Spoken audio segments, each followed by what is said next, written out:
Hello mindful foodies, Inga from Health Origins here. So today I'm going to show you how I make soy milk with my Thermomix.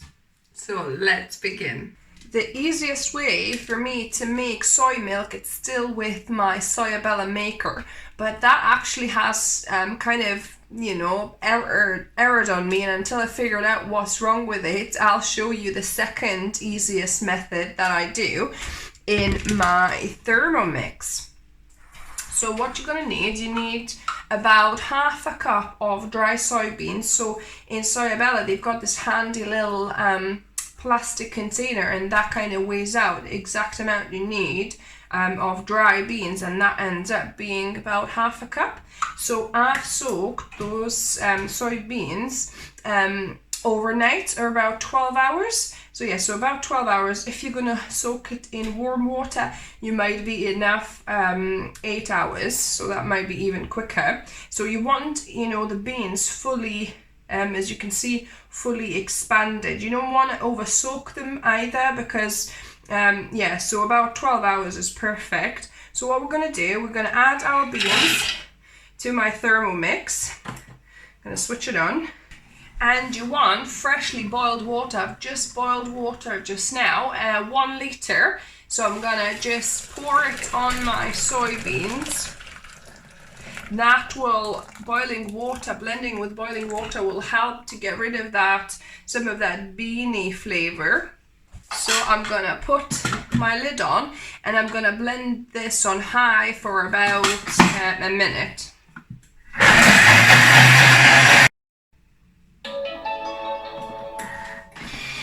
So that has blended for a minute. I'm gonna now pour this beany liquid. See how nice and white it is? Hopefully we're extracting as much of soy milk as we can. I've got a glass jug and also a nut milk bag. So with Soyabella, you avoid this squeezing part because it's already kind of done for you. So this is kind of the most messy part. So I'm going to just pour this beany liquid into the nut milk bag. Just put all of the bits of soy in there. And I'm gonna let this liquid cool down, because I wouldn't be able to, properly squeeze it with it being boiling like that. So I'll let it cool down to about kind of room temperature until it's, safe enough for me to handle, and then we're gonna squeeze all that liquid out. So this has now cooled sufficiently. I'm gonna strain the remaining pulp out. I'm actually surprised how little of the pulp remains. So I'm gonna just add it to a bowl here. And I'm gonna use this in my okara recipes. You have to remember though, this is a raw okara. Normally I've got a cooked okara, and a little bit more watery than this. So I might just dry this out into a kind of okara mince or okara flour. Not dry it out, actually bake it. So maybe put it in my dehydrator on the highest, on 70 degrees for a few hours, and it kind of will cook it as well as it dehydrates it. Or you could just bake it in the oven on about maybe 120 degrees for maybe an hour, 2 hours, until it fully dries out. I rinsed my Thermomix, so I'm gonna pour this soy milk. Well, it's actually raw soy milk still, so we still need to cook this. And then my second tip to get rid of that beany taste is to put a pinch of salt.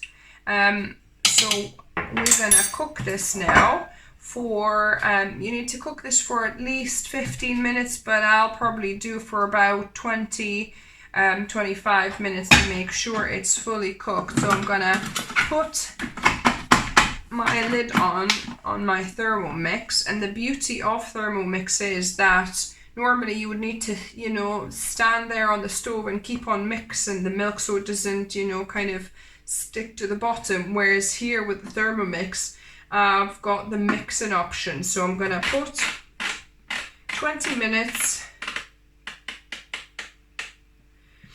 at 100 degrees Celsius, and I'm gonna do it on 1 mixing. Actually, I'll do 1.5 to make sure it properly gets moved around and doesn't stick to the bottom. So yeah, so 1.5 on the mixing bit. There you go, I'll show you that. If you can see that. So 20 minutes, 100 degrees Celsius, add a mixing rather than chopping bit, reverse, 1.5. So I'm gonna leave that, and then we're gonna check in 20 minutes. So I've actually cooked this milk for 30 minutes in total, because I thought by the time it got up to the boiling, I wanted it to boil for 20 minutes. At least, so I've done it for 30 minutes to make sure it's properly cooked.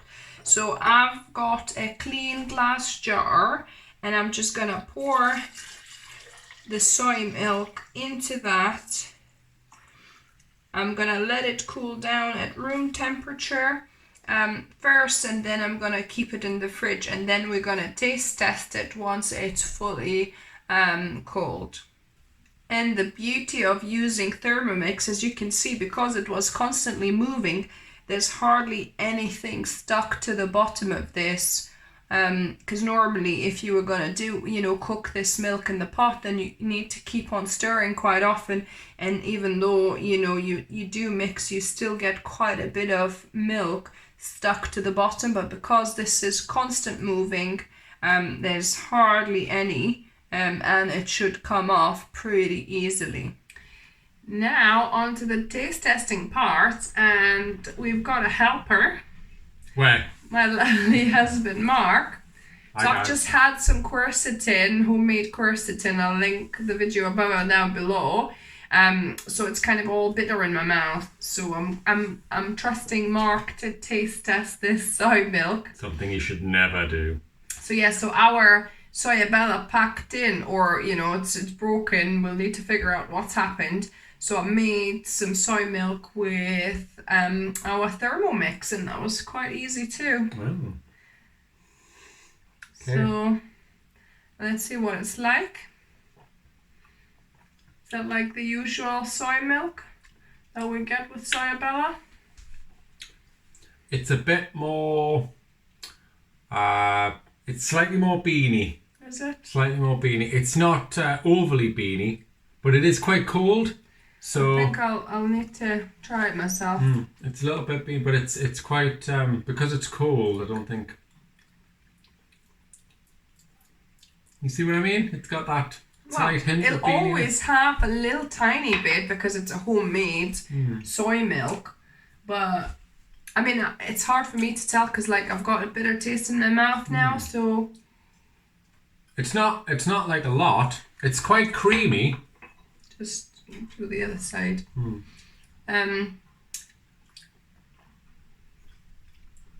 I think that's fairly good. I can't taste like a very much beany taste at all, because we did two things that eliminates or reduces the beany taste as much as possible. We've put boiling water onto the beans to blend them, and then second one, we put some salt in there as well when it was boiling. So these two things I found that they actually really reduce the beaniness. But first, when I first started making soy milk at home, it was super beany. But this, it's nothing like that. It's just it's actually pretty nothing there, and it's actually quite rich. I think I could have added a little bit more water for that amount, it seems, but yeah, it's nice and creamy soy milk. So yeah, so it's fairly easy actually to make it in Thermomix as well, because all the, mixing for 30 minutes is done for you too. So yeah, so I hope you liked the video. Give me a thumbs up if you did. If you're new to the channel, welcome and subscribe for more videos. I post 2 videos every week. And as always, remember, food is fuel. So be mindful of what you put in the body. Until next time. Bye guys.